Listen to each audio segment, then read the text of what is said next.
A legend older than time itself, a tale of hidden riches swallowed by the jungle's heart. They called it El Dorado, the golden one. For centuries it drove men mad. Not just ordinary men, but conquistadors, hardened warriors who carved empires out of the Americas. But this was different.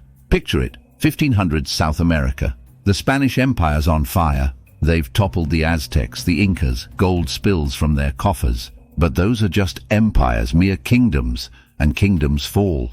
El Dorado? That whispers of something else, not just a king, but an entire city made of gold. Now there was never an honest-to-goodness map pinpointing El Dorado. It's always shifting, changing, just out of reach. Some said it was a king, his body coated in gold dust each sunrise. Others swear it lay deep in the Amazon, a city where even the streets were paved in treasure. So the question begs, was El Dorado real or just a fever dream, a phantom to chase in those wild green lands? Right then, let's dive in, because this answer isn't straightforward. That's what makes it all so intriguing, wouldn't you say? Now let's rewind a bit. It's the early 1500s. Cortez has crushed the mighty Aztec Empire, and the thirst for gold rages on. Pizarro does the same to the Incas a few years later. Thing is, these conquests, as brutal as they were, follow a pattern. Find a rich, organized empire, topple it, loot it. But El Dorado, that's a different story altogether. It keeps slipping through their fingers. So what does that do to a conquistador's mind? It turns it inside out. Makes them desperate, restless. And desperate men take risks, believe in the impossible. See, this is also the age of exploration. Magellan circles the globe. Stories fly back about strange lands, creatures beyond imagining. In Europe, the Renaissance is dawning, but so are famine, plague. The old ways are faltering. They need something new, something grand. That's where El Dorado plugs in.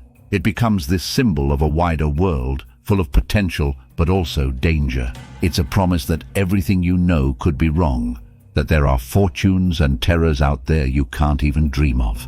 It's a gamble as much with your soul as with your life. Of course, there was never a proper map marking El Dorado's location. This was a slow burn, a fever that built over decades. It starts with whispers from conquered tribes, tales of a king coated in gold dust, bathing in a sacred lake. Then it explodes. The 1530s hit, and the Muisca people of modern-day Colombia become the focus. Their rituals do involve gold, their leaders adorned. But it's a far cry from the city of riches the Spanish crave. Yet the name sticks, El Dorado. From gilded man to phantom city, the goalposts shifting just as they think they're getting close. Expeditions spin out of control. Gonzalo Pizarro, brother of the ruthless conqueror of the Incas, he ventures east from the Andes seeking El Dorado. What follows is a horror show of starvation, men turning on each other, hostile tribes picking them off, all for an echo of gold.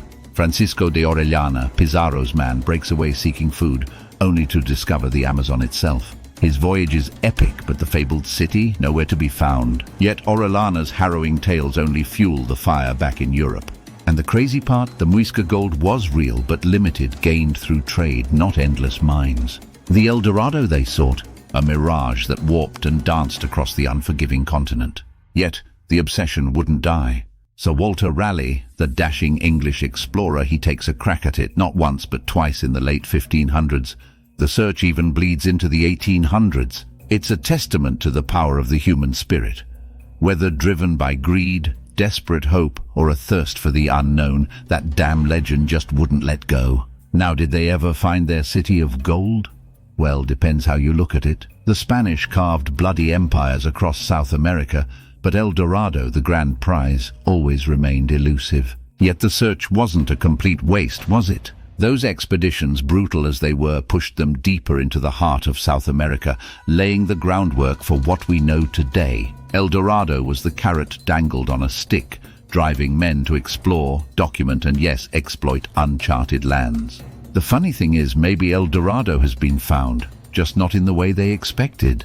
The real treasure might be the rainforests, the mountains, the diverse cultures of South America, the riches they weren't looking for but were there all along.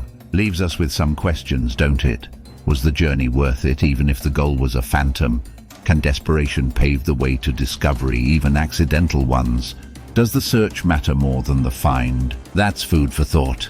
If you enjoyed this ride through history with a healthy dose of myth, hit that like button, subscribe for more, and let me know in the comments what legends drive you.